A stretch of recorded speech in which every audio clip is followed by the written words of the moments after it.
What's up, everybody? I'm Will Peterson from the Backcountry. You know what I need you to do. Subscribe to our YouTube channel. Hit that subscribe button right down there so you don't miss a single video upload. We've got content for days, endurance and outdoor stories from the most inspiring people out there. Subscribe, like the videos. Let's go. All right, we got it rolling here. So, Almand IV. Nice to have you finally on the podcast. You know, we'll get into your effort and what it all entails, but I just want to see how you're a few weeks out now. How are you feeling now? Yeah, thanks for having me on, Will. Feeling pretty good. It definitely took, it's taken the better part of the past 7, 8 weeks to feel back to normal mentally, physically. I'm great. Like physically, I was recovered after just a couple days after finishing. Mhm. But yeah, it's been kind of more of a mental adjustment back to no, normal life. Yep. Yeah, for sure. So for people who like this is mostly a running podcast, but your effort was just like so insane. And we have that Dartmouth connection, so I knew I had to talk to you about this. Give people an overview about what your effort was and how you sort of came about dreaming this up.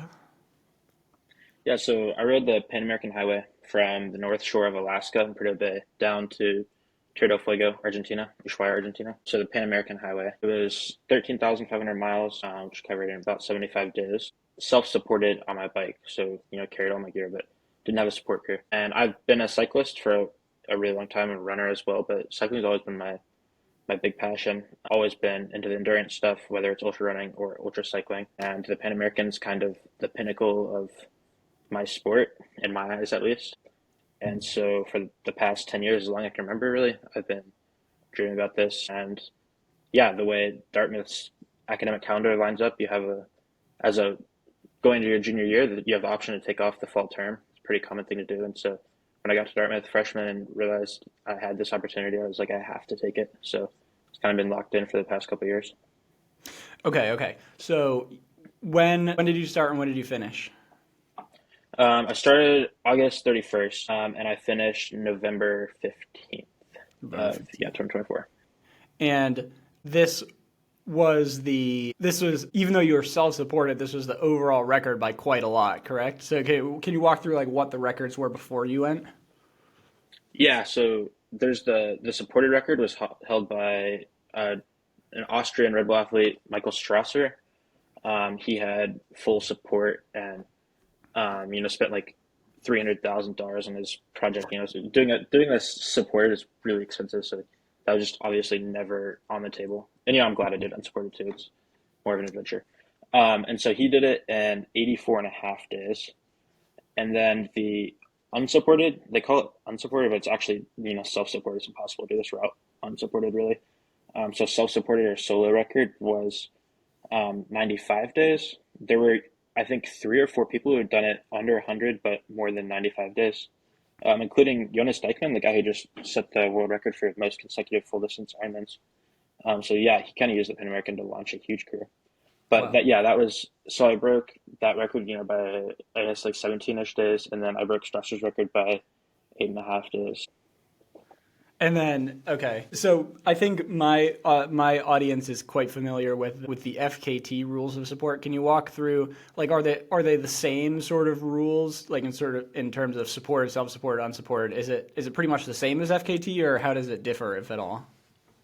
That's where it gets like really hazy because you know, I hear a lot of ultra runners complaining that like FKT isn't like super cut and dry. And there's like debates around the rules. Well, like in cycling, there's no governing body at all, or like it's really up to interpretation. So I actually just used the running rules because I wanted to be like more strict. But the people who've done it solo before me, like in their blogs, they were like riding with people they met along the way, or like accepting free handouts and stuff like that. And so I was trying to really stay to the rules of self-supported by the running rules. The thing about the cycling, like ultra endurance world, there's not really a governing body that keeps track of these records either. This was a Guinness World Record, but I actually didn't like meet Guinness standards because I didn't get like witness signatures every day, and then I had to like pay to get my record validated. And I was like, no, no, we're not doing that because I don't care what Guinness says at all. So it's kind of just like, okay, I have the record now. There's no one like who comes and like certifies it. It's just like the Wikipedia page now says I have it. So Sure. Yeah. Yeah, that's super interesting. I was listening to your podcast on King of the Ride, I think it's called, and listening to how Guinness is just sort of this sounds like a Ponzi scheme, basically. Like they want to charge you $20,000 to have some dude come to your house and give you a plaque.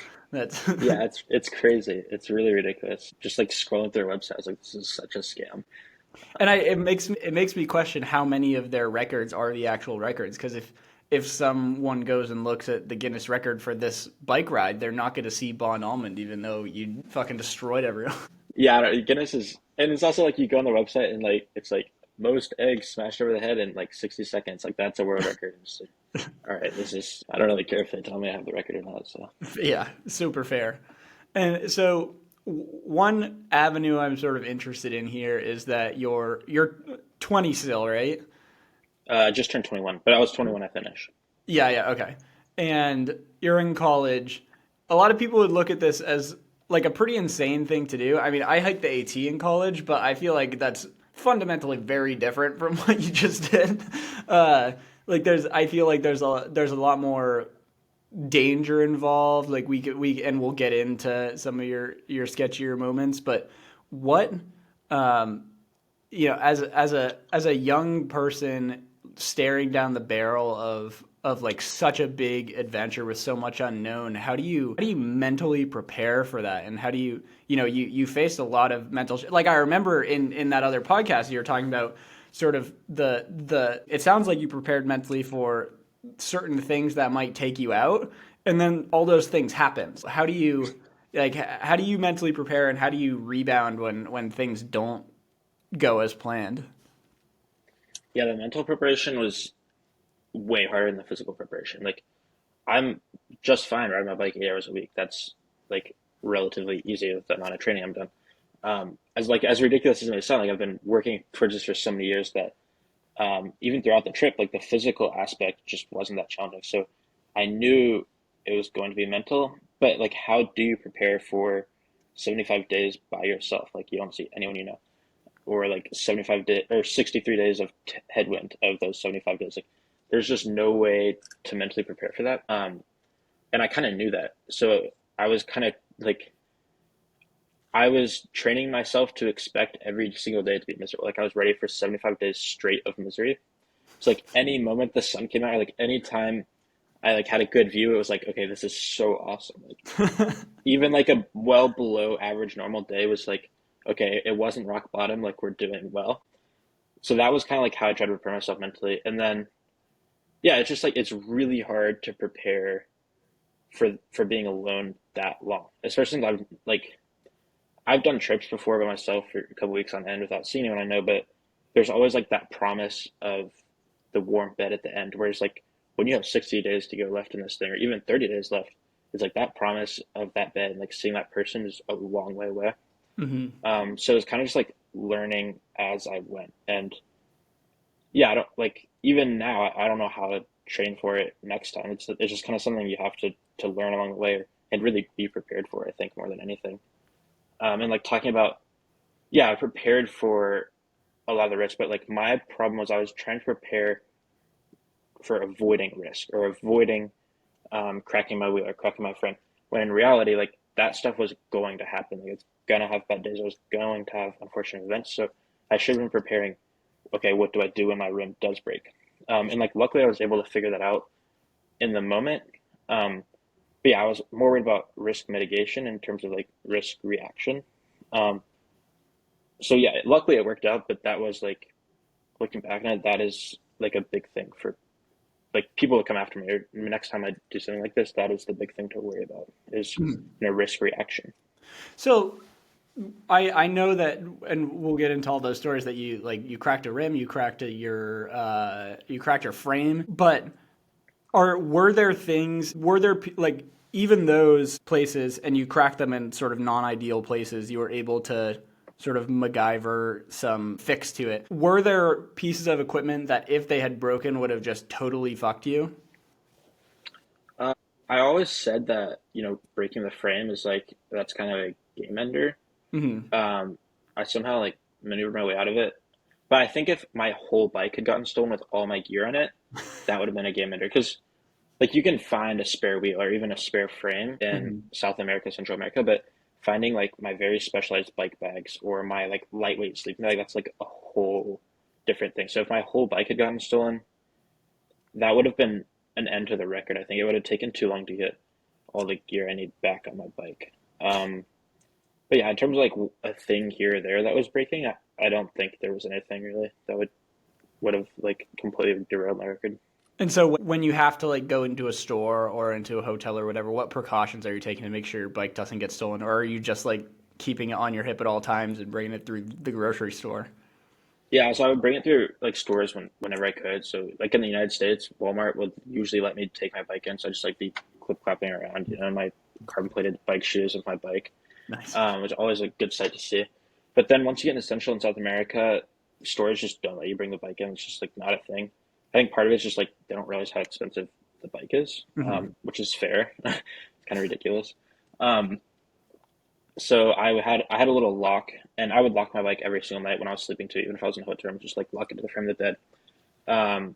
Pretty small lock, like definitely under a pound, but it's something. And then I had like a motion alarm underneath my water bottle cage, so if the bike moved at all, it would like start blaring really loudly. It would notify my phone. And then if I was in anywhere where I didn't like feel 100% safe leaving my bike even locked, I would only stop at supermarkets with like guards. There were always guards at the supermarkets south of Mexico. It's just like a thing. No matter where you go, there's going to be a guard. And so I'd pay them a couple dollars to watch my bike, and usually they would do a pretty good job. It never got stolen. So Wow. Like that alone, I feel like a lot of people are going to listen to that and think, why are you biking through areas that need guards at the grocery stores? Like this sounds incredibly dangerous. When you were looking into a route, did it factor like what were you most worried about? Was the human element something that concerned you? Because at least for me, I would be a lot more afraid of humans than I would be of like bears or whatever. yeah, it's like the man versus bear question. It's definitely the humans way scarier. I wasn't even planning on starting with bear spray at first, but people convinced me otherwise. Um, yeah, so the only region where I could really like have liberty of routing, like, okay, I want to go this side of the country versus the other side, was Mexico. I mean, in the States and Canada too, but that I wasn't really worried about safety there. In Mexico, you can kind of like go along the Pacific coast, or go along the Atlantic coast, or you can just go straight down the middle. Hmm. And so I kind of planned my route, like, yeah, based on what the U.S. Travel Department said was like the safest areas. In hindsight, that was like a really bad idea because they're worried about cartel activity, and like the cartel wants nothing to do with me for the most part. Like you hear like these freak accidents, like kidnapping, or like there were like surfers who were beheaded in Mexico last year, but those are like really one-offs, I think. And so in hindsight, I would have like gone a little bit closer to the Atlantic coast and like or the Gulf and in these like do not travel zones because of cartel safety. Just because like even though I routed through the central of Mexico because theoretically cartel activity was less, but the roads were way more dangerous. Hmm. And I just had no clue. But like if you look at most people who ride the Pan American, they do not go through central Mexico, and like that's why. It's because there's no at least the roads I were on was like the most dangerous roads I could ever imagine. It's just ridiculous.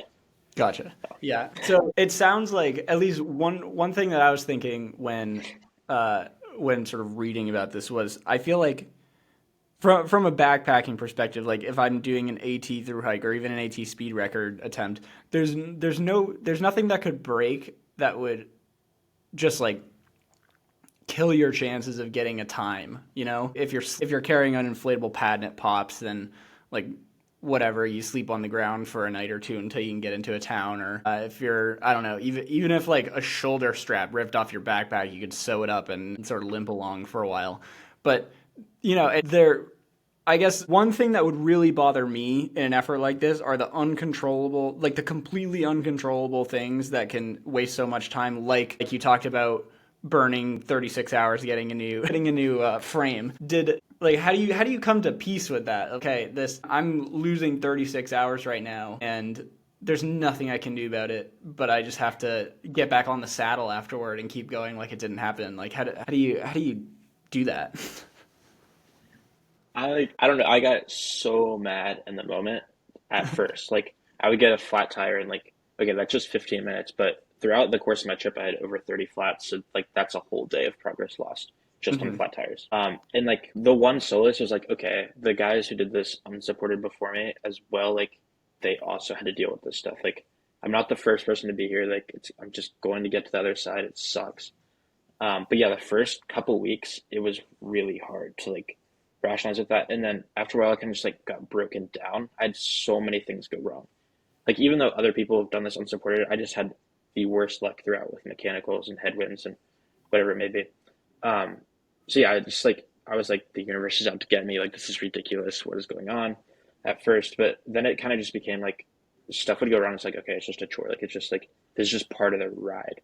Hmm. It's not like there's no one out there to get me. Like the wind's not out here to like throw me back. Just cold and warm air mixing. I'm just being dramatic. So that was. It took a while to like really just be like, okay, this is like it's part of the job description. This is going to happen. What like it was hard to rationalize with even once I got like better at dealing with that stuff, it was really hard because I was of course chasing the supported record. And if you are riding supported and you have like a mechanical, okay, you have a mechanic in the truck who can fix it on the spot and you don't waste any time. Like you Right. just throw in a new wheel every single time you get a flat. And so that was really hard to rationalize. Like I kept building up this lead on Strasser. Like I would get way ahead of him and then something would happen and I'd just get pulled back again. And I was like, wow, this is really not nice. And so that was hard to deal with throughout. Just like seeing my lead like build and then evaporate and build and evaporate. That Hmm. happened over and over. Because yeah, with like without the just the logistical things that went wrong, like not even considering the headwind or whatever, I lost easily 5 or 6 days. You know, I lost 36 hours when my frame cracked. I lost another day when my wheel cracked. Hmm. A day from flats. Like it just goes on and on. So it's like hard to put a number on it, but a lot of lost time out there for sure. Yeah, yeah, for sure. Uh, we alluded to it a little bit, but I should have asked you earlier. So, walk me through like your route. Like, where did you go through above the U.S.? Like, what was your route through the U.S. and then through Central America and South America? Yeah, so I started in Prudhoe Bay, Alaska, which is like right on the coast. It's the Dalton Highway, so you don't really have a routing option. You just have to go to the Dalton Highway.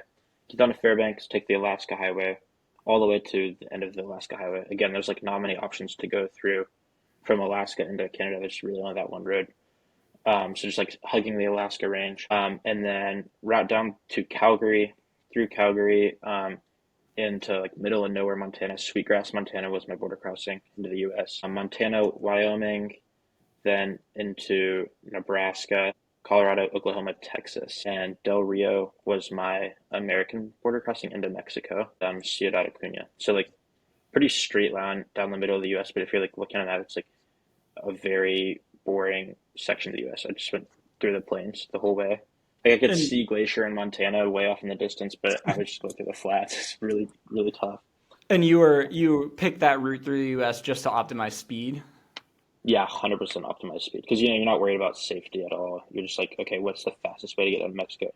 And I knew I wanted to cross into Mexico, like in that region of Mexico, and so it was yeah. I was also just the fastest. Like you obviously don't want to go through the Rockies, so as cool as biking through Glacier would have been, like that was not on the table for my record, unfortunately. Yep. Okay. And so through Central America, then. Yeah, so Mexico, you know, I was straight down to like skirted Monterrey, skirted Mexico City, and then like cut over to the Gulf by Veracruz, and go into the north of Guatemala, the only like northern Guatemala crossing, and El Salvador, like tiny little point, um, and then go yeah through northern Guatemala, staying along the Atlantic Gulf Coast into Honduras, and then in Honduras you have to like go around the mountains and then come back down south. Central America kind of runs like more east west than north south if you look at a map. So it was like Honduras, you have to like take a very squiggly line through, unfortunately. So through Tegucigalpa, Mm. Honduras, and then back down to the Pacific coast for Nicaragua, Costa Rica, Panama. And then you fly from Panama City to Cartagena, Colombia, because there's the Darien Gap in between there where there's no roads, super illegal to cross, just like definitely not an option at all. And so the route stipulates that you fly from Panama City to Cartagena, and Cartagena, Colombia is actually a bit northeast of Panama City, so it adds mileage on. And So then you have to go down to Panama City and then back up. yeah, I mean it doesn't add that much, but it's definitely like you're flying north for sure. Sure. Okay. Um, so yeah, then through Colombia, again, just like straight down the middle through their main highway 25. So like through all the big cities, Medellin, Cali, Mhm. Popayán, just incredible. And then Ecuador, again, you're going straight through the main corridor, big cities, through Quito, and then into Peru, stay along the coast for the next almost 2,000 miles. Originally, I was planning on going to the coast all the way to Santiago, but cut across the Andes. Um, First chance I got from Chile over into Argentina. So the first Chile and Argentina, the most northern border crossing there, right underneath Bolivia. And then straight down central Argentina. And then as Argentina gets narrower, eventually got along the Atlantic coast again, all the way to Tierra del Fuego. Gotcha. Were there any countries that you were worried about in terms of safety that ended up being totally fine, or flip side, any that you weren't on your radar that ended up being sketchier than you thought? Yeah, I was definitely worried about Mexico. It was like a big black box for me. I'd never really been. Didn't know what Mhm. to expect. It's a huge place, lots of different, um, yeah, lots of different areas.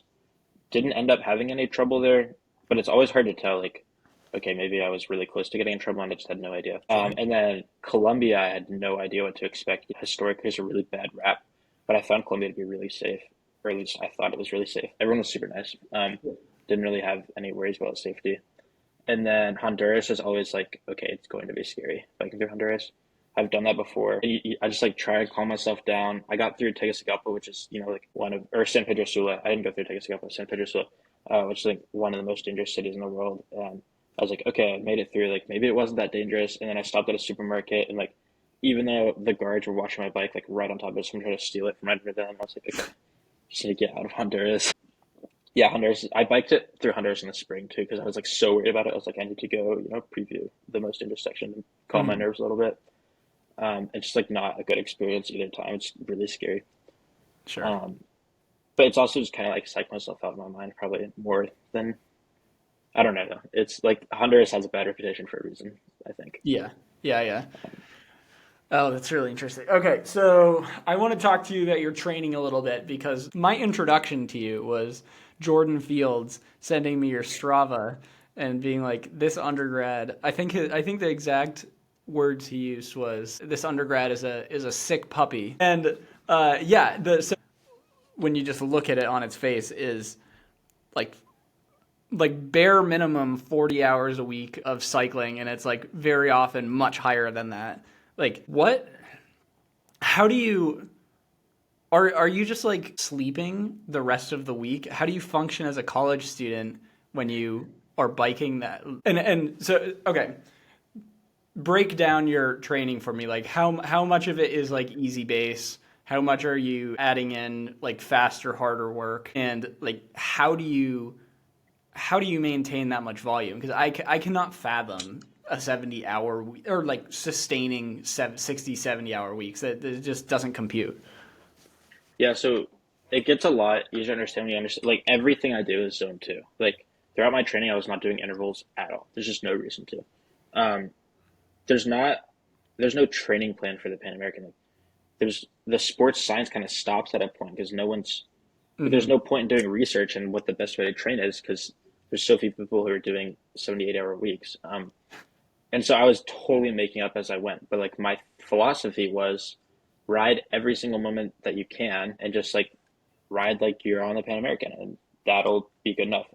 I'm like very well acquainted with intervals. I've raced mountain bikes all my life, but I just didn't think they were going to help me much. And in the end, I don't think they did. So yeah, that was kind of just like every single moment you can be on the bike. So if I wasn't in class, I was biking. But I also try to make sure to get 8 hours of sleep every single night. That was like first and foremost. I was very concerned about that. So if it meant biking for an hour less to get my 8 hours of sleep, then that was the priority. Gotcha. Okay. And so if the closest thing I can sort of think to that sort of training hours wise, like 60 to 70 hours of easy zone two is like a through hike. That's a lot of through hikers are hiking, 10 hours a day all week. So that's in the 70-hour range. But those people are like having done it, you're stiff, you're tired, you're sore. Just like day to day, like do you feel normal or are you always sore, always tired? What do you feel like day to day? I guess both during the training and then also on the Pan American. Like are you when you say like the physical part of it wasn't that hard for you, are you like exhausted or are you like this is like what I do every week? It's not like I don't even really it doesn't even really bother me. I think I got to like a point of baseline fatigue that just became the new normal. So like what felt like okay, I'm back to 100% probably just was never 100% in terms of my absolute fastest. Um, Hmm. but yeah, I could just go out and ride for as long as I wanted and essentially not get tired. Throughout the record, I was tired the whole time, but that was from sleep deprivation. Muscularly, like I like to say there were like 2 or 3 days where my legs felt actually tired. There's the first couple days just getting into the rhythm. I always call it like that third day hump, like the third day is gonna be the worst and then it gets easier. So like my legs were definitely a little sore after the third day, and then there were when I was going through the Andes, there were a couple of days when I'd be at 12 to 16,000 feet biking, and so at the end of those days, my legs would be like, okay, it's a little tired. I had 20,000 feet of elevation, and today I can feel it a little bit. Um, but yeah, just like a flat normal day, I would finish, and my legs were never a limiting factor, and that was the same throughout the training. It was like my time constraints in terms of sleep were always my limiting factors. Okay. So, how much of your time was spent biking outside versus on a cycle inside? So this time last year, starting out my training block, everything was inside for the first 3 or 4 weeks. So it's looking like 40 to 50 hours of Zwift, um, which pretty quickly got really, really boring. Yeah. Because like a 50-hour week, it's like that sounds like a lot. Then you think about it, and you're like, oh, like that is 9, 10 hours a day on the bike inside. Um, and Ridiculous. so that was, yeah, I was like Sunday, I would wake up before the sun came up. I would just be on the trainer until well after the sun went down, just in the living room. And it's just like, you just felt like you're throwing your whole day away. Like when you're outside riding for 15 hours a day, it's like, okay, this is manageable. I'm seeing cool things. This is awesome. Mhm. When you're riding on the trainer, you're like, what am I doing with my life? So I think by like week 5 of my winter training block, I was like, screw this. I'm going outside. I don't care that it's snowing. I don't care that it's cold. Luckily, we had a really mild winter, which seems to be the new normal in Mhm. the Northeast. So I don't even know if it was mild. It was just the new normal. But I was able to get out most weekends. And during the weekday, I was still inside every single day for the most part.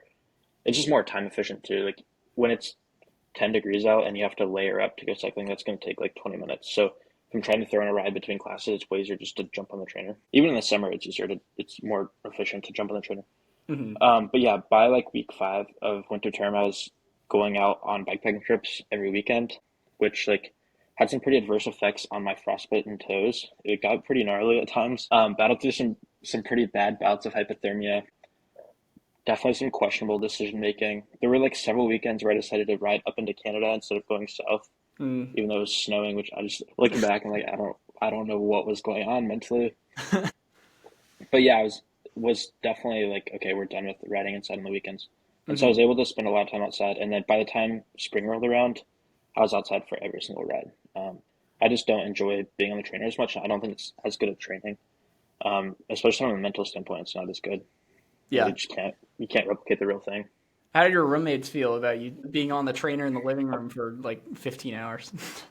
I think it's hilarious. I live in an off-campus house with like all the cycling teams, so it's pretty chill. But freshman year, I was just in a dorm, random roommate, and he was just not stoked at all about just like having my bikes in the room. So I would like set up the trainer in the common room, and then yeah, that was a hoot because people would just like walk by and be like, "What the fuck? What's going on?"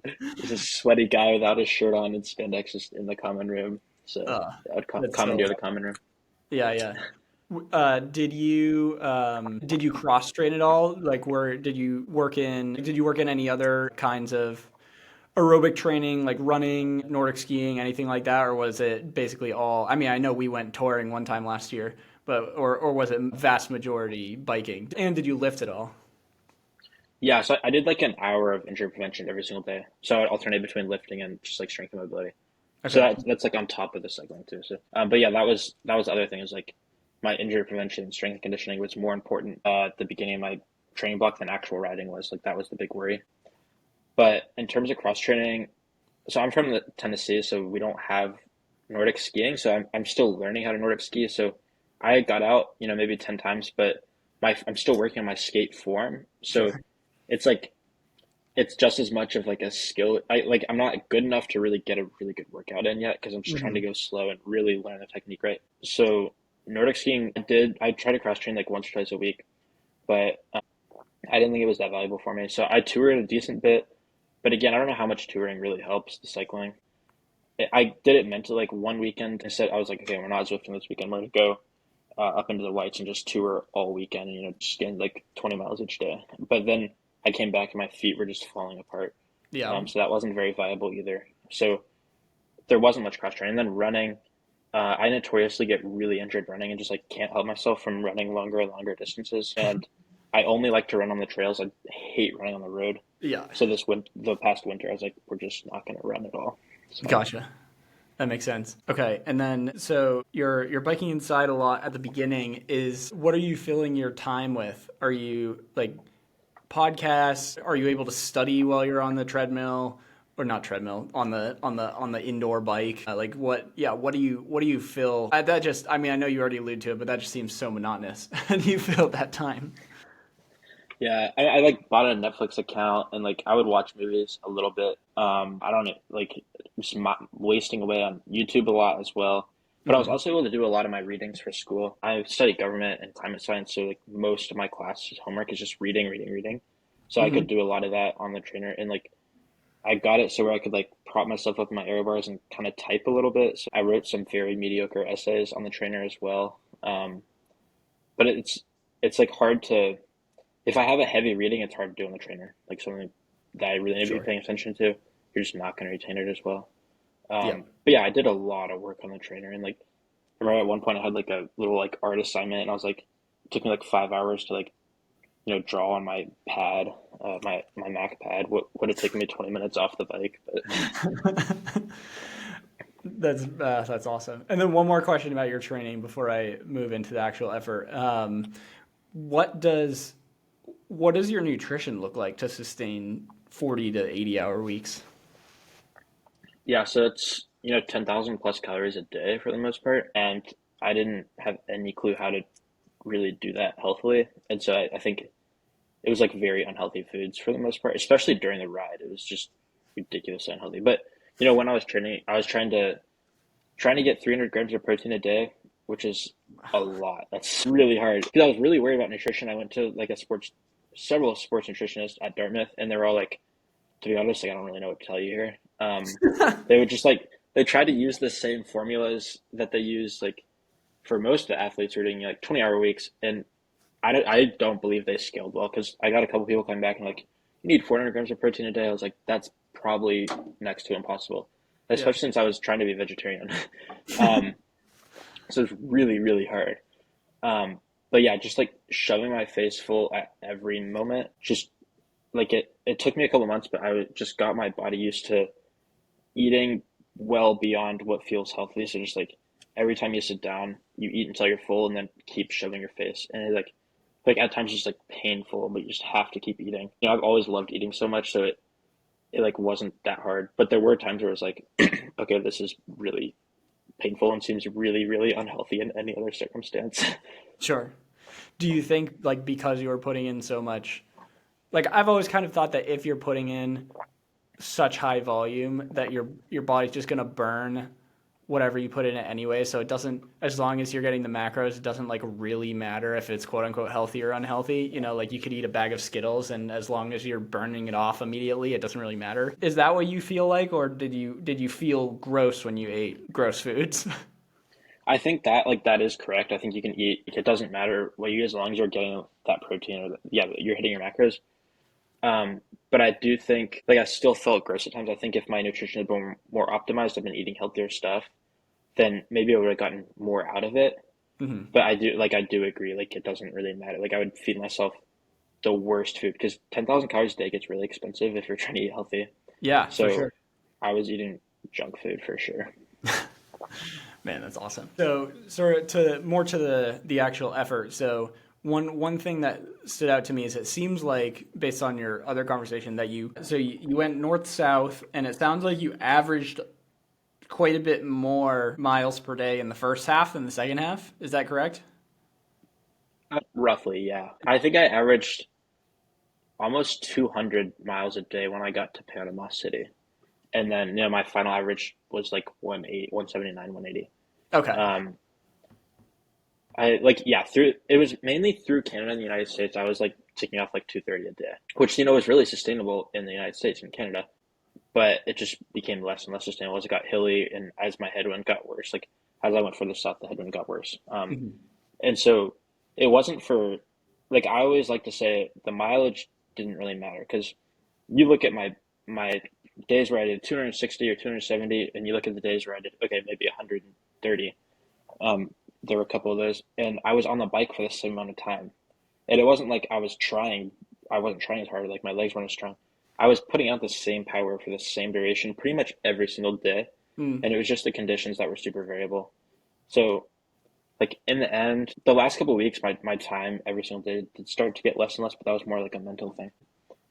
So yeah, like even though my mileage did go down, my like effort throughout was pretty stable. But like on paper, the United States looks like really, really good, and Mhm. so does Mexico and stuff. But it's just because I had like more favorable conditions. Gotcha. For sort of, do you have like a sort of scaling system that you can say like, okay, this much headwind decreases my speed by this much? Do you have sort of a feel for what the penalty is? Yeah, it's kind of hard to like peg it exactly, but I like any headwind under 10, 15 miles an hour, you can kind of just block out and ride, and like it's going to be slowing you down a couple miles an hour, but it's okay. Like you can just fight through it. Once Mhm. the headwind gets up to 20 miles an hour and north of 20, it's like the only thing you can hear, the only thing you can feel, you can see it on the landscape. It's just mentally, it's all encompassing, and physically, you're just getting destroyed. So I had a couple days in Patagonia where the headwind was 20 plus, 30 plus miles an hour all day. Ugh. And that, yeah, essentially cuts your speed in half. Like going from averaging about 18 miles an hour on flat, no wind to, 10, 11, 12 miles an hour with the headwind. And then you're also just bound to take more breaks too. Cause like mentally, they were like in the worst of the headwinds be going 8 or 9 miles an hour. So I would like stop at a gas station and be eating and be like, okay, if I take a 30-minute longer break, I'm only losing out on 4 miles. That's nothing. I'll just take the Mhm. longer break. So it gets, yeah, that's another way that headwind really pegs you down. And then also having the bike bags slows me down a lot, both aerodynamically and the weight. So Sure. in the wind, that's even more exasperated. But yeah, it's like hard to say an exact scale. And also, it's like a very direct headwind might slow you down like 3 miles an hour, and then like a side wind is like, so it's like, yeah, it's very variable, but a lot. The answer is a lot. Yeah, yeah. It's a huge difference. Gotcha. Yeah, I think a lot of times non-cyclists here, like, okay, you had a headwind for 53 out of the 75 days. Like, okay, but what does that really mean? It's like, that means a lot. That's really, really bad. And so it sounds like you were expecting to have a headwind in the southern hemisphere. Is that right? Yeah, And it's kind of just expected along the Pacific coast. And then Patagonia, the wind is really squirrely. So it's like you're going to have headwinds at days. And so, as you were working your way through North America and having 0 days of tailwind, is that the 0 days of tailwind and like all headwind even through North America? Did it click to you that it was like, oh God, I'm going to have headwind the entire way, or did you not think about it? It was kind of like the sick joke at the beginning. Like I was like on day 5 and I already had a couple of days of headwind and no days of tailwind. It's like, oh, I'm not gonna have a single day of tailwind. It's gonna be headwind the whole way. That was like the sick joke, but it was like, okay, hopefully that's just a fucked up imagination. That's actually gonna happen.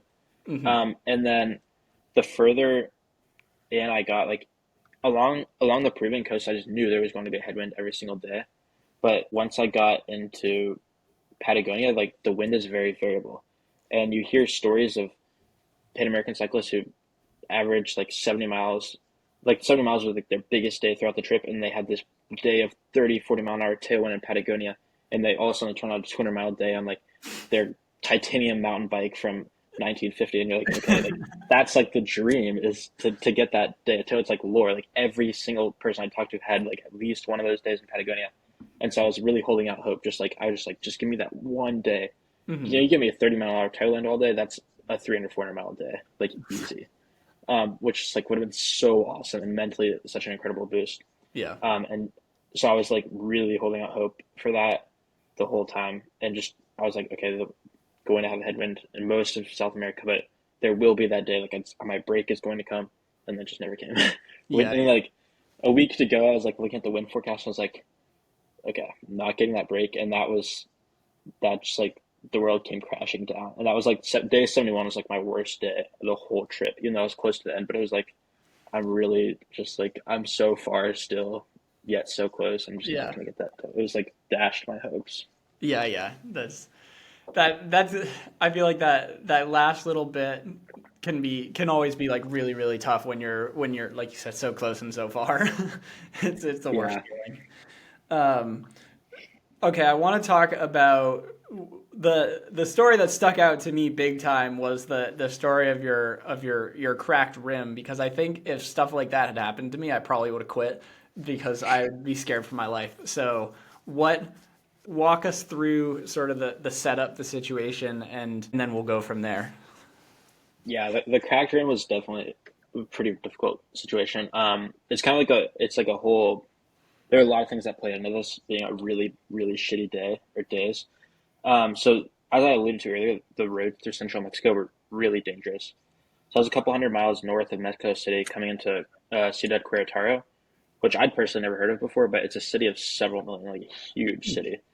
So I was on the heels of one of my best days. I was like mile 230 of this 260-mile day, and on these really dangerous roads. Like imagine U.S. interstate, but no shoulder. It's just as busy, but all semi trucks.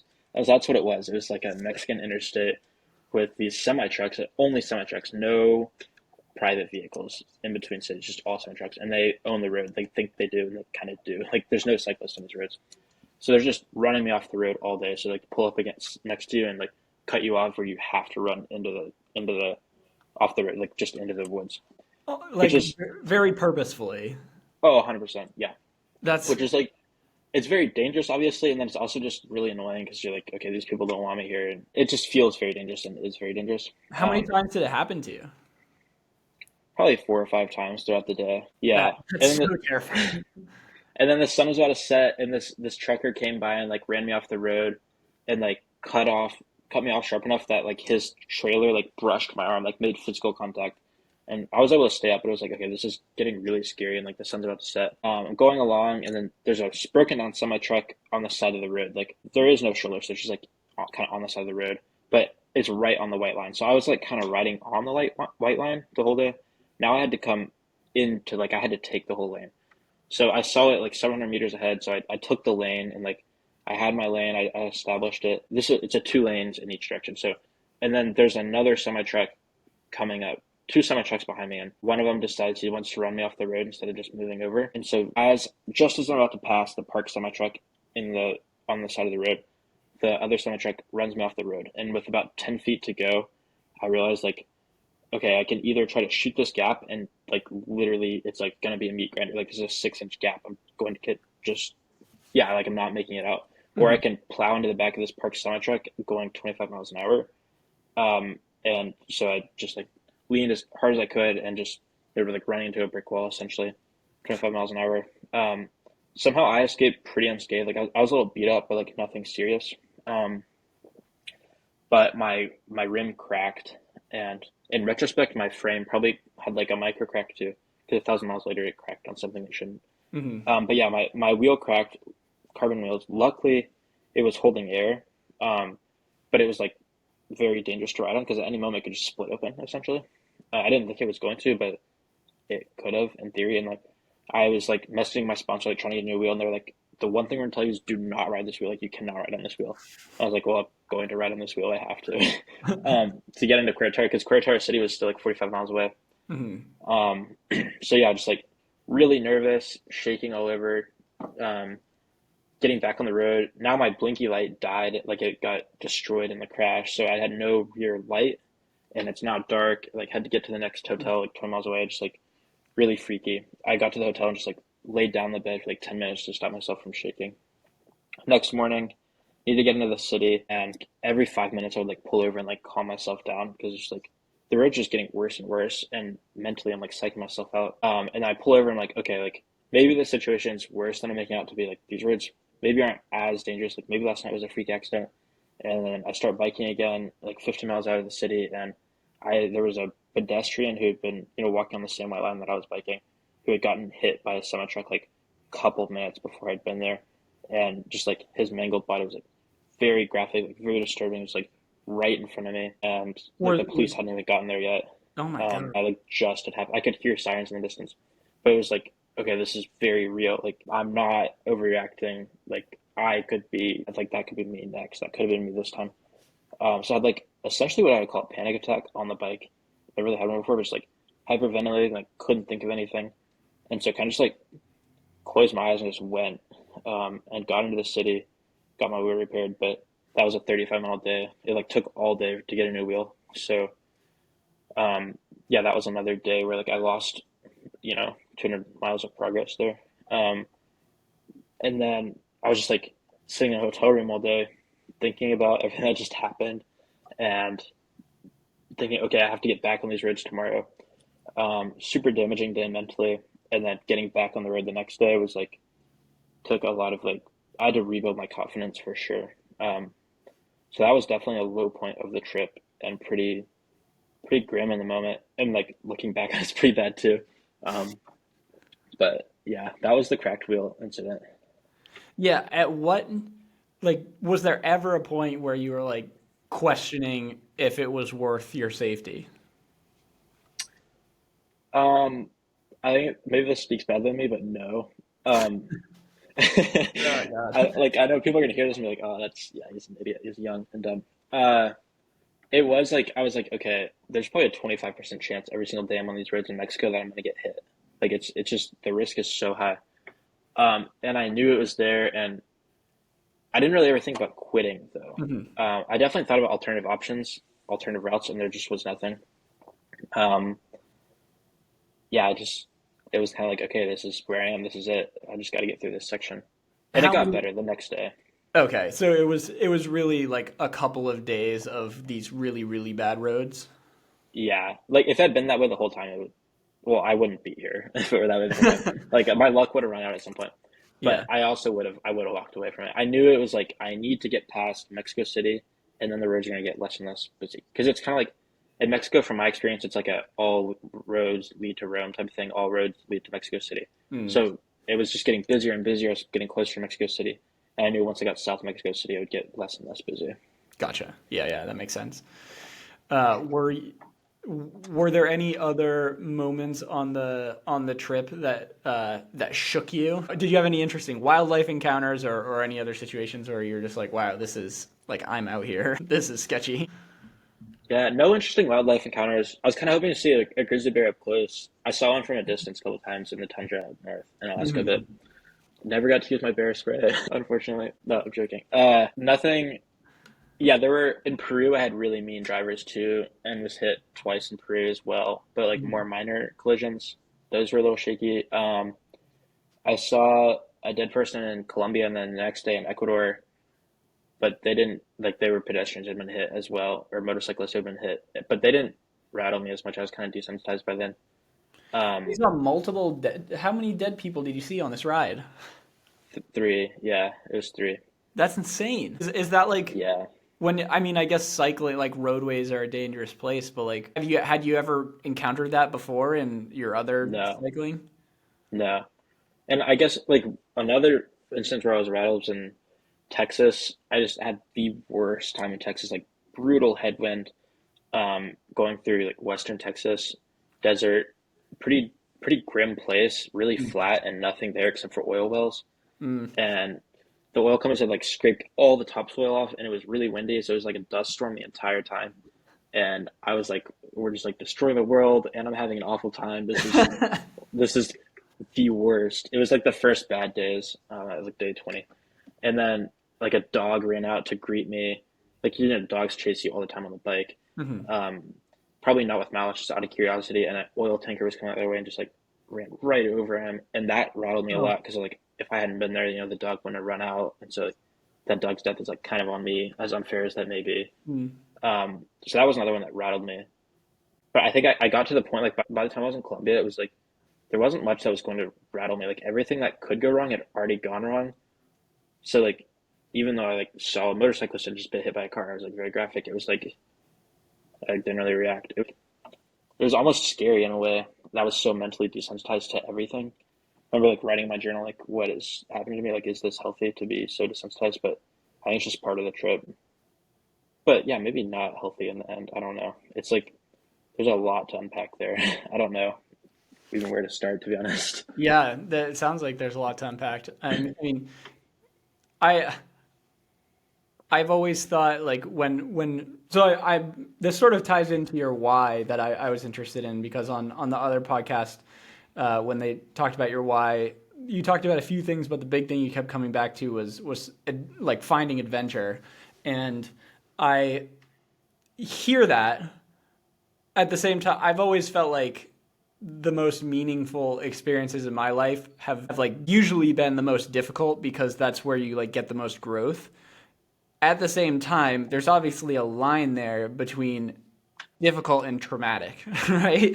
Yeah. And it seems like you are really towing that line. So as you sort of recovered and reflected, where does this fall for you? Do you feel like you grew more than you hurt yourself? Do you feel like you fundamentally hurt yourself on this effort? And like how do it's sort of looking forward as a as someone who's obviously very talented and could have a future in the sport, like how do you weigh that when you think of what to do next? Yeah, I don't think my answer is gonna be very satisfying because like the short of it is I'm still like I still haven't had time to process everything, and so I'm still in the midst of it and don't really know the answer. Mm-hmm. When I was in the during the ride, I was like, especially the last 2 weeks, I was just like every like sinking into depression essentially every single day, just by myself, so like dejected. It seemed everything seemed hopeless. Like I didn't even want to ride my bike. I didn't even care about finishing. And I was like, okay, this has to be bad for my mind, right? Like too much of a good thing is a bad thing. Too much biking is now bad. Too much challenge. I'm like, I've at my limit. Like I found my limit. Great, we can go home. Because that was like one of my goals was to find my mental and physical limit. It's Mm-hmm. like when I found my mental limit, I was like, okay, this goal is complete. I care about this goal more than finishing. Like, why am I even out here? And yeah, I was for days and I was like, this has to be causing irreparable damage to my mind, right? Like this doesn't just all go away when I finish. And then I finished and it went away, like all went away. But then it kind of came back again for a little bit. And so there was definitely like post trip depression, just like lingering over it. And then also there's like, I've been biking every single day for so long. And then all of a sudden I'm doing nothing all day. Like, what is my purpose in life now? Like, where do I go from here? Like, trying to get sponsors is a really cutthroat world. Like, I can't get sponsored. Like, am I ever going to be able to do this again? Because at the end of the day, like, doing this trip and these challenges are what brings me joy, what brings me life. And so, as hard as it may be in the moment, like, I need these things to like keep me going. Um, and like talking about drive, like, I don't understand why that is. I like wish I understood my mind a little bit better. Um, like, how can I go out and have such a miserable time, but like even during the misery, I was already like, okay, what is next? Like, what can I do bigger than this? And so yeah, I think it's like a really interesting question. Like, where does all that like trauma essentially go, and like what does it mean to be so desensitized from the trauma? Like, how does that affect the mind? And in short, I think a lot of it really did just disappear, which I don't really understand. And like I'm trying to be really open, like not lie to myself. Like I think it's easy to lie and be like, okay, that all just like it's not there anymore. Mm-hmm. And so like I've like I've gone on these like all day runs recently and just like trying to find answers to these questions. And it really just does seem to like have all gone away. Like I seem to be recovering really well mentally. It's like taken 8 7 8 weeks, so like maybe that's not a super quick recovery, but it seems to be a pretty healthy recovery. Mm-hmm. But yeah, I still think it's going to take time, and like it's really hard to process everything that happened because I like to say that every single day during the trip was a whole week. It like Mm-hmm. felt like a whole week, and I saw a whole week worth of content and had like a week's worth of thoughts. So I'm definitely still like working through it. I kept a pretty detailed journal every single day, and so I'm like starting to go back through and read those like beginning to end. which I think will help too. And like I'm on day like 10 right now, so it's like still really happy. Like everything's like, oh, it's all beautiful mountains. I had a great day on the bike. Then once I get down to Texas, it'll be like, oh, I had the worst day of my life. And like, so that got hit too. And so yeah, maybe I'll like reopen those, not reopen the old ones, but like have a chance to visit them again. And like maybe in a couple months or a couple of years, I'll have a better answer for you. But Mhm. yeah, for now, it kind of all seems to be disappearing, which is really interesting.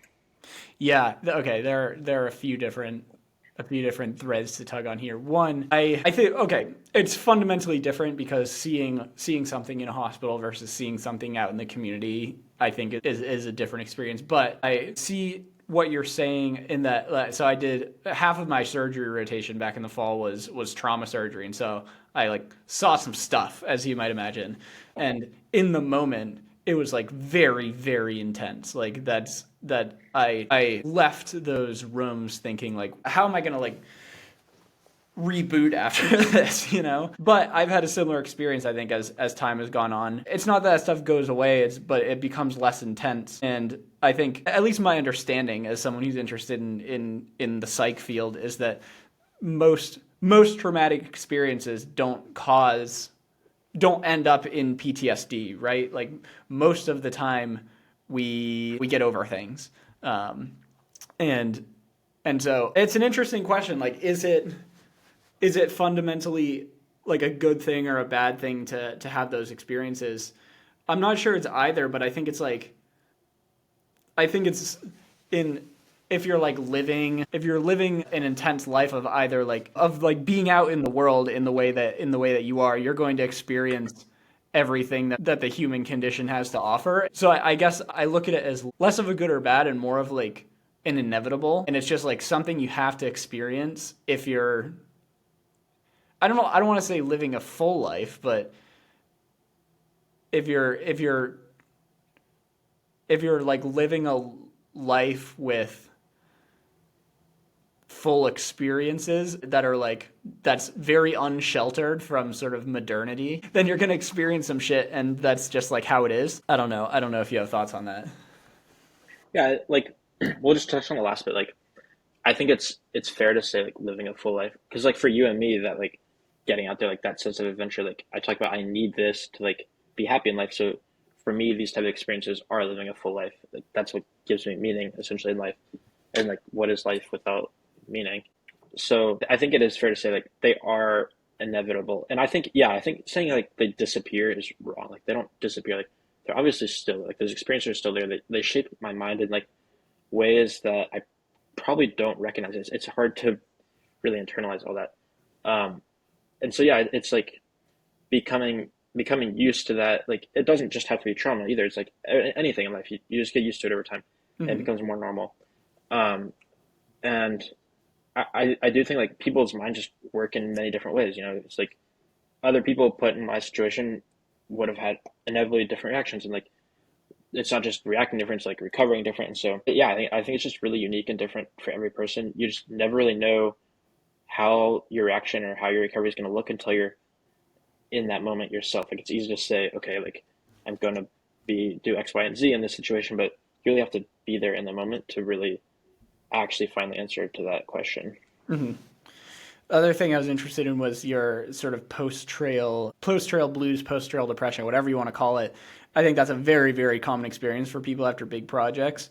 Um, we like you aim towards a goal for so long, and then you get that goal, and at no point in the process, I mean, you're sort of looking forward, like you said, of what's the next thing, but it's still like there's nothing tangible. It's like you've spent so long years on this one thing, and now that thing is in the rearview mirror, and it's like I remember when I finished the AT, like it was like, I mean, my family was there. It was a beautiful day on the top of Katahdin, but there was I wasn't like happy. I was like, there's no more white blazes to follow. Like, what am I supposed to do now? How have you sort of dealt? Like, what have been the negative thoughts that have like stuck with you, and what have you done to try to sort of reintegrate yourself back into the world? Yeah, I think part of it for me is like I'm a college student who doesn't know what he wants to do with his life. I know that I want to fight climate change and I want to ride my bike, but like I have no idea what that means in terms of a job. And so Sure.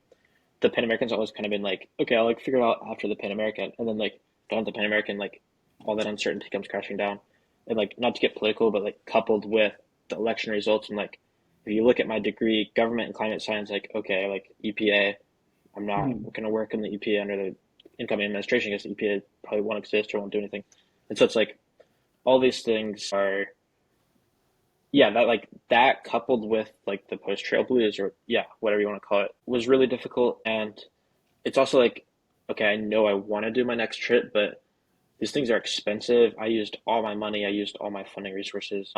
Sure, I'm getting some publicity from this, but is it enough to really fund the next trip? And like, I need to have a goal on my horizon at all times. Like, that's just the way I am. I always like, and for my whole life, it's been okay, the next goal has to be bigger than the one we just accomplished. Mhm. So it's like difficult to think of something in my mind, and like cycling that's like bigger than this. Like there's things of equal magnitude, like the around the world or like the Cape to Cape, and like those would satisfy me. But those are huge undertakings, and like even if Sure. I had the funding, years away in terms of training and planning. So that was all really hard. And then yeah, like when I finished, it was definitely my time to be finished. Like the 3 weeks before I finished were every single day it was getting worse and worse. Like just absolutely, I needed to be done. Mhm. But then like 2 or 3 days afterwards, I was like, I kind of wish I weren't done. Like I needed that break, but I missed like the adventure, and I was just like, there's no like responsibilities out there. Like yeah, it's really stressful and really hard, but I like don't have to go to work tomorrow. Like I would way rather ride my bike than go to work. Sure. Um, so it's kind of like it was like this return to it was like return to reality of normal life, but also return to like an adult now. Like I'm 21 now. I'm like have more responsibilities. I'm still a college student, but not for that much longer. I like got to figure my shit out pretty quickly here. So that's all. It's like a lot of things played in at once. And then yeah, you're talking about like the really anticlimactic finish and like not really feeling that happy. Like I was just like I remember crossing the finish line. It was like okay, like I guess it's over. Like it was all the emotions yet none of the emotions at the same time. Just like a really weird experience. It's impossible to encapsulate. Mhm. Yeah. Yeah, it is definitely bizarre. I wit One thing I wish I'd known earlier, what you alluded to a little bit, is that companies, sponsors, like don't really care about results, which they care about you making them sales, which Yeah, is a like I was under the illusion for my first like 3 4 years in like the FKT slash trail running space that if I just did a big enough effort that that sponsors would come knocking on your door, and it just, at least my experience, it just like does not work that way. Like yeah, they would rather have someone who has, you know, quadruple your Instagram followers, who's like never done any significant athletic thing. They don't care. So those aren't mutually exclusive things, right? Like Tara Dower is now a great example of someone who like broke the AT record, and she had like did a big thing, also now has a huge following and got a big payday from sponsors because of that. And that's great. That's the dream. That's the model you want. But it's a hard road. And so I empathize with you going, you know, trying to figure out how do I find the next thing in this like very competitive cutthroat world that we're kind of coming into later. You know, I think this the endurance sports generally were more the Wild West like 10 20 years ago. And like 10 20 years ago, you might be a Red Bull athlete right now, right? But it's tough to uh, I don't know, it's tough. But I mean, you're on a trajectory, man. Like 20 years old, having that record, and you're so far ahead of the game. So I think that if you want that future, it's like definitely there for you. I'm not sure how you combine your other passions for like environment and climate, um, but yeah. yeah. Uh, No, the world of like athlete sponsorships is really interesting because like in cycling, like it's the same in running. Like if you're the fastest man in the world at the 100-meter dash, like go and have the sponsors. Period. In this story. Like if I could ride the Tour de France faster than anyone else, it doesn't matter how big my social media following is. Like I'm gonna be sure. taken care of. But when you get into like the more elusive aspects of sport, like the ultra running or the ultra cycling, there's just not as much money. Like obviously, no one cares as much that I broke the Pan American as like me winning the Tour de France. So, but yeah, I kind of did. Like, of course, I saw Tara broke the record, and like I saw her like ultra like trail shoe like deals like pretty big.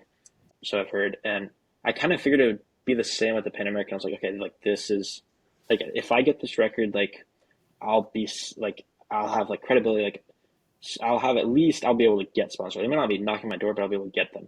And that's Mm-hmm. just not the way it's been at all. I Mm. thought it'd be a little bit easier, but it's been incredibly hard. Just like I don't know, yeah, I thought it would be easier for sure. But I think there's just not the companies don't see as much return investment on me, which it makes sense because there's not many people going out to bike the Pan American. Where it's like gravel racing. Okay, there's tons of wealthy dentists and doctors who are going out to spend a lot of money on a gravel bike. Like that's Right. like the gravel dad. Like so, of course, there's money to be made there, and so it's a really difficult landscape to navigate right now. Especially the bike industry is in the worst spot it's ever been. Like companies just sinking left and right, and so Oh, interesting. Why is that? yeah, everyone's cutting their.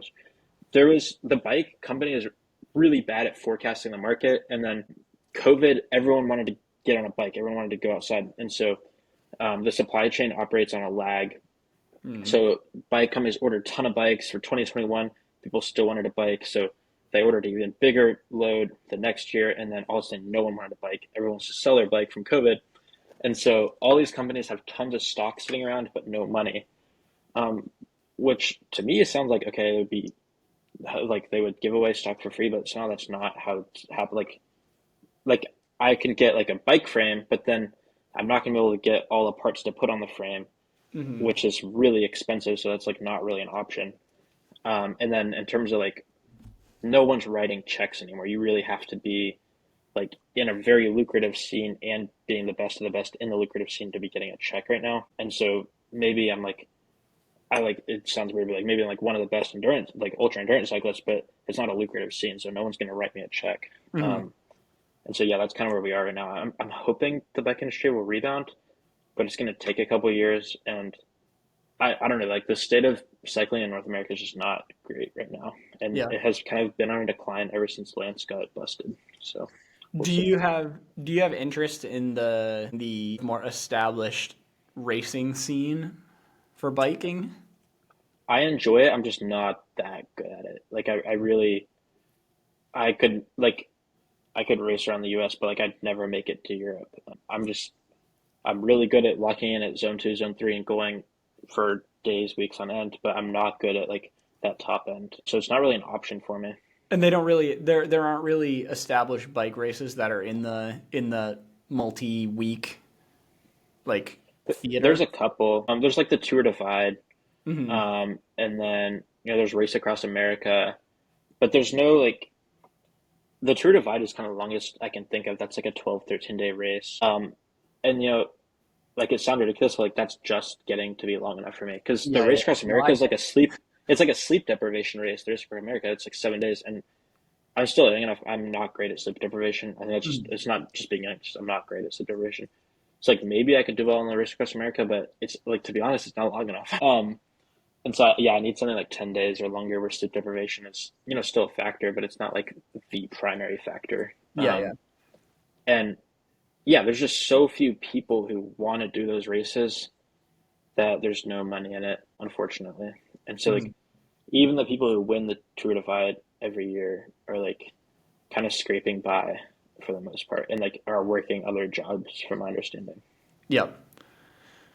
Yeah, that's really. I think that's it's smart that you're like building out your writing and building like the your website and your blog and that stuff early as you like build a following.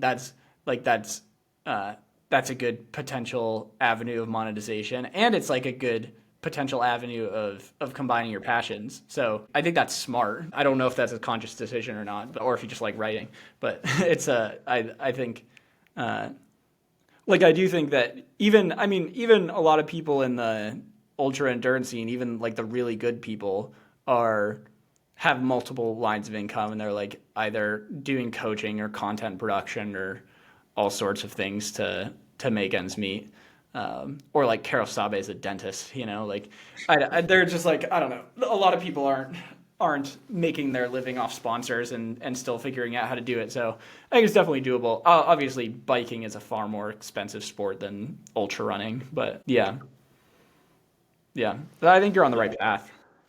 Yeah, the content creation is like, I love to write, but like posting on social media is like, Dude, I know it's I so I painful. hate it. I don't know what I'm doing. Like, I'm like forcing myself to like if one of my contracts is I have to post twice a month now. I'm like, that seems like so much for me. I'm like, I don't know what I'm doing here. But yeah, I need to like start a YouTube channel probably too, or like Hmm. I don't know. I think that longer media, like a vlog, is like more natural than like trying to cram something into like a 50-second video for Instagram. Yeah, So totally. maybe that'll, I don't know. But like, who's gonna watch? I don't know. We'll see. It's good to have at least for sponsors to be like, oh, yeah, I have a YouTube channel. So Yeah, for sure, definitely. Okay, I want to circle back around as we start to perhaps wind down. So one sort of big overarching question I had is that you beat the self-supported by somewhere in the neighborhood of 15 days and the supported overall by 8. Why do you think you were able to, like, do you think you're just god tier way better than everyone else at this sport? Why do you think you were able to take so much time off? uh, I don't really Especially know. Well, especially, I don't think we covered, I know it was covered in your last podcast that you had, but this was sort of your first extended bike packing trip. Like it wasn't, like you've done some trips in the Northeast, it sounds like, but correct me if I'm wrong, I don't think you'd ever done anything more than a week, right? 11. I've done one 11-day trip through Central Okay. America in the spring to like prepare for this. But Gotcha. yeah, other than that, like my first bikepacking trip, my first successful bikepacking trip would have been 10, 11 months ago from today.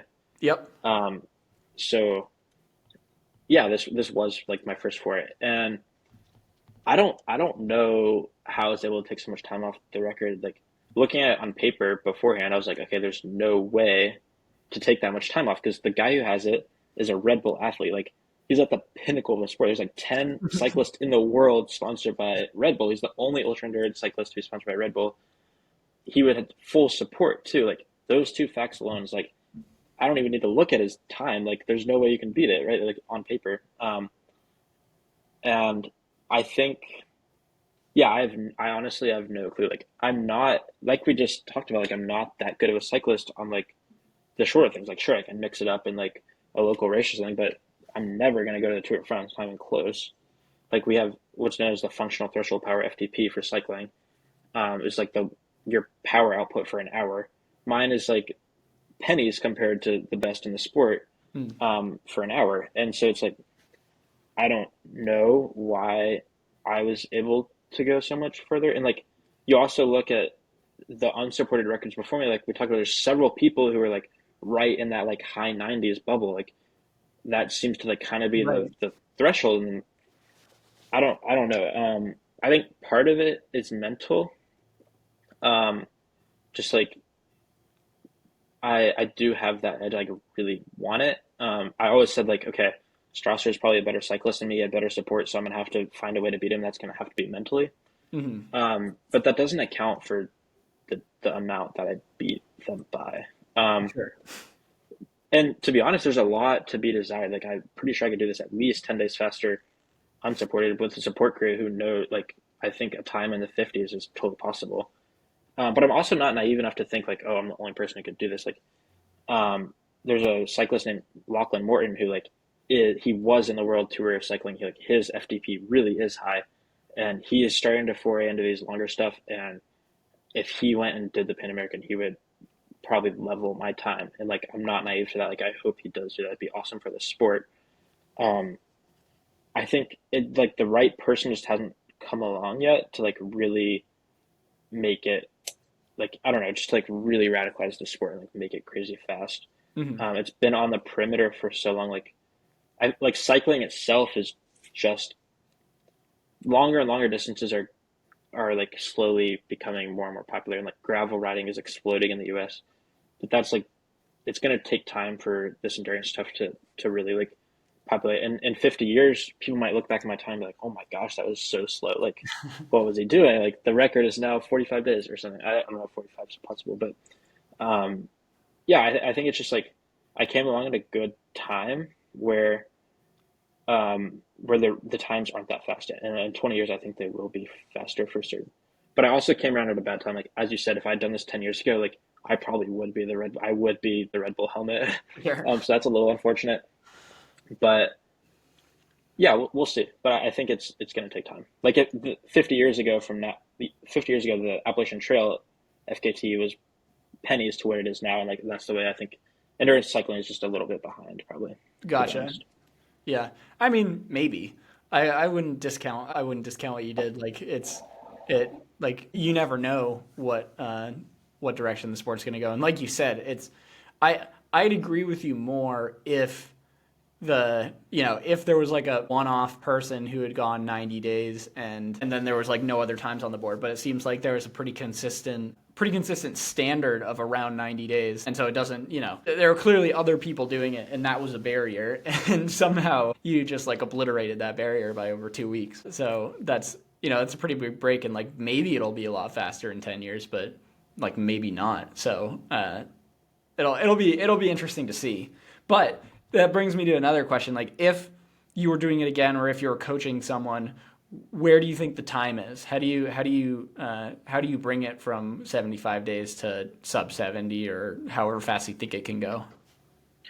Um, well, I think, like we said, mechanicals. Like I got pretty unlucky with a lot of mechanicals. Um, so that's a couple of days there. Like mechanicals are inevitable, but I definitely had bad luck. Mhm. Um, the headwind. We talked about headwind a little bit. I had 53 days of headwind and 0 days of tailwind.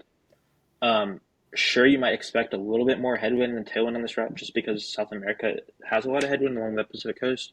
Yep. But not having a single day of tailwind is like mind boggling. Like I say it and it like doesn't make sense.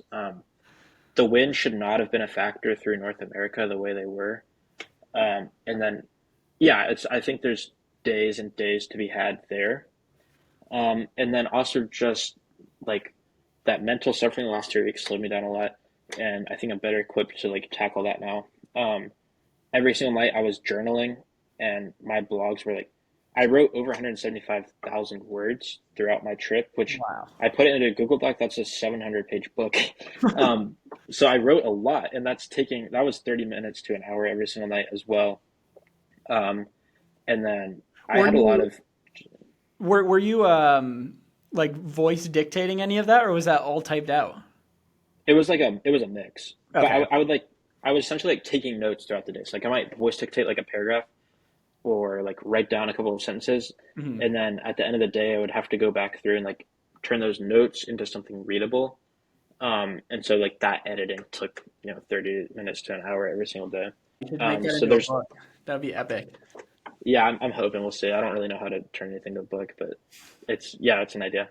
Um, so yeah, unfortunately, those blogs are off my website now because I was talking to someone. They were like, "Well, if you want to publish a book, it probably shouldn't be available for free online." I was like, "Yeah." Fair. So unfortunately, those are no longer available. But yeah, so there's like a lot of time to be had, and then just also like my moving hours were like anywhere from 12 to 14 hours a day, but I was only sleeping for 5.5 hours every night. That was my average. Um, so there's like a lot of time that I was wasting there that I think I could cut out. And like if I go into the trip with a higher standard, then I'm gonna keep myself at that standard where it was a lot harder to adjust midway through, Mhm. especially when I knew I already had the record. So like I was also in North America, I was like really holding myself back every single day because I was worried about injury. I was like, okay, I'm ahead of the Mhm. record. Why would I push it? Like I would kick myself if I pushed myself to injury when I Sure. didn't have to.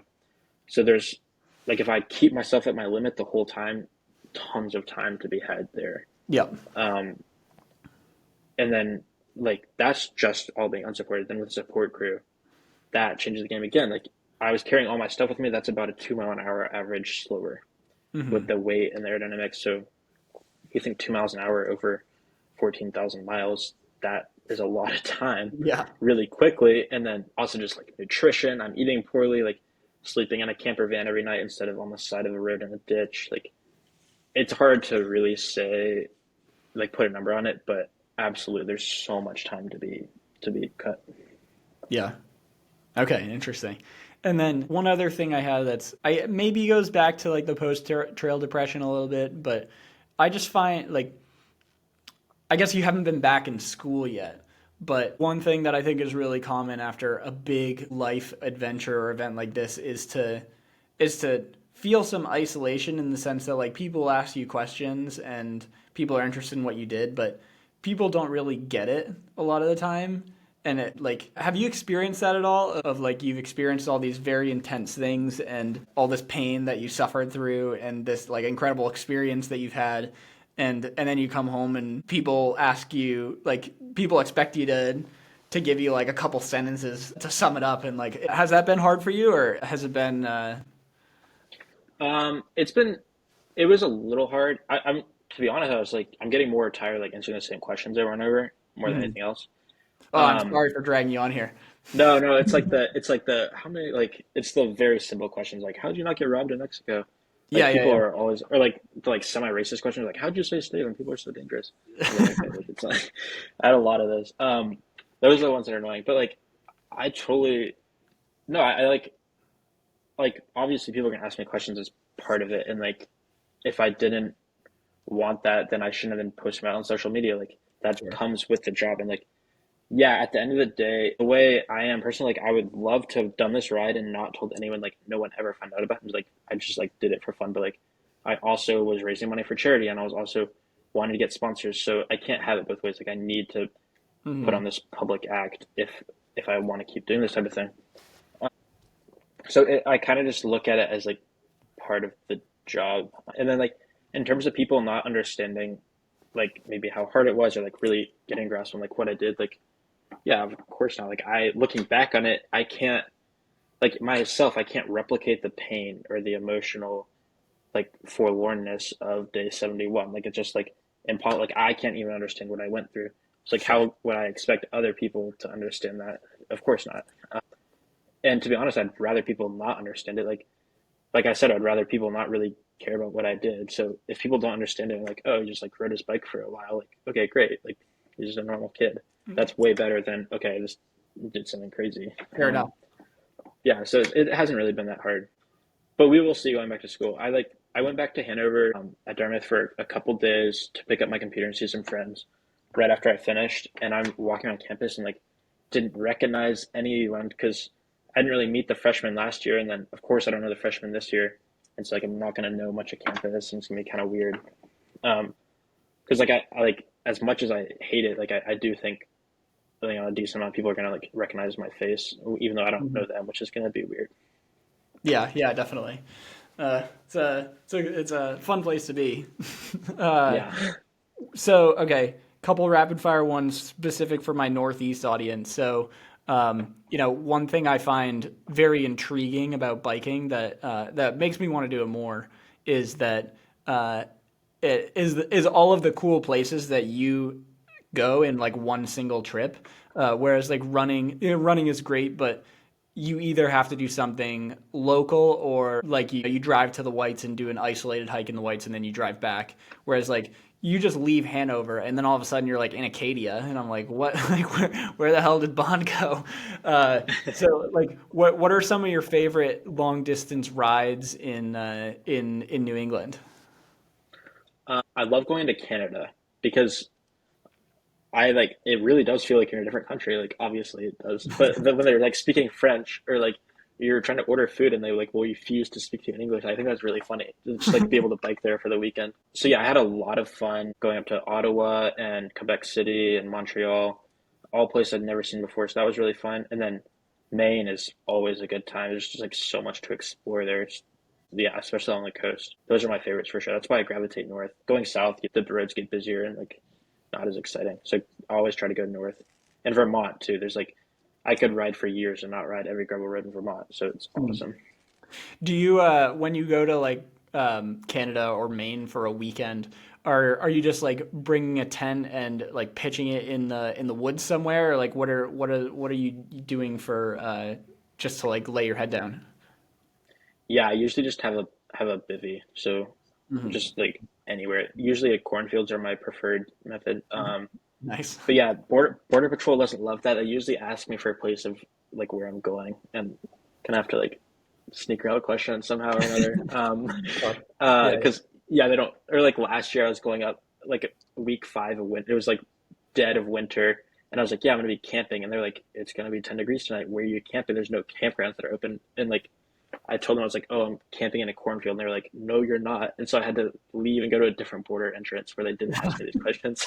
Oh, that's awesome. Okay, and then I'm obligated to ask this because this is a running podcast. Are you interested in anything in the Northeast running or FKT scene? I theoretically have the Dartmouth 50 FKT, but like not really because Jordan Fields ran it way faster and like Freaking Jordan. um I would so I think it would be cool to eventually like put down an actual time I'm actually proud of on that route. I'm not proud of that time at all. It's a very easily breakable route. I just thought it'd be cool to have it back in the Dartmouth family. Mhm. And if Jordan wasn't going to submit his time, like I might as well submit mine. So anyway, shout out Jordan Fields. I think there's like it doesn't exist yet, but I want to do the Dartmouth 100. So running from Dartmouth past Mislock all the way to Washington. Oh, Like the cool. Dartmouth Green to the Summit of Washington is exactly 100 miles. I think that would be a really awesome route. That'd be pretty Other cool. than that, yeah, I'm like not that great of a runner. It's like kind of like cycling where like I can hold my own longer distances, but like I would never be able to approach like the Prezi Traverse or the Penny or whatever. And I've never tried my hand at like the multi-day stuff, but no, your long trail FKT is pretty safe. Thank God. I know the like if you went for the long trail, one of two things would happen. You would either get hurt at the end of day one, or you would beat me by like a day. And there's I would no get hurt. I would get hurt. That's what would happen. um so okay, one thing I was thinking earlier and I forgot to ask you was about scalability of training. And do you think there are other sports where you could or other training modalities where you could put in these like 70-hour weeks, or do you think that's pretty specific to cycling? Like could you Nordic ski for, I know you can't run for that long sustainably, like I don't think anyone can, but could you Nordic ski for 70 hours a week, or I don't know, row or something, or is cycling of aerobic based training because it's just like so low impact? I think it is the king. And there's also like we talked about like the exploration element of it. Like it's Hmm. hard to beat that. Whereas like you could probably swim for 7 hours a week, but I can't imagine how miserable that would be. That I sounds think awful. yeah, I think rowing like at some point your hands are gonna give out or your butt's gonna give out. Hmm. Um, and then yeah, there's also just like there's no row. You can technically like row across the ocean or whatever, but there's no like big thing. Like, why would you row for 7 hours a week unless you're rowing across the ocean? That's kind of the only thing you would do there. Yeah, yeah. Yeah, running not an option at all, or at least Mhm. not for me. Um, I don't really know about Nordic skiing to be honest. I haven't done it enough, but I imagine you could Nordic ski a lot. Um, 7 hour weeks sounds reasonable. I don't know. I have to ask my friends Sure. on the Nordic team. They'd probably just laugh at me, but yeah, I definitely think cycling is the king of like scalability there. There's Yeah, probably some sports I'm not thinking about, like play basketball for 70 hours a week, but like sure. I'm sure people do. But in terms of endurance, yeah, for sure, Yeah, it's yeah, the king. okay. Yeah, my on swimming, my girlfriend swam D1, and she, I think even in the peak of her powers, they were having her train like 30 hours a week. So I don't think they go that high. Yeah, there's no reason to like if you're swimming a 50 meter, why would you train for Right. 7 hours a week? Yeah, totally.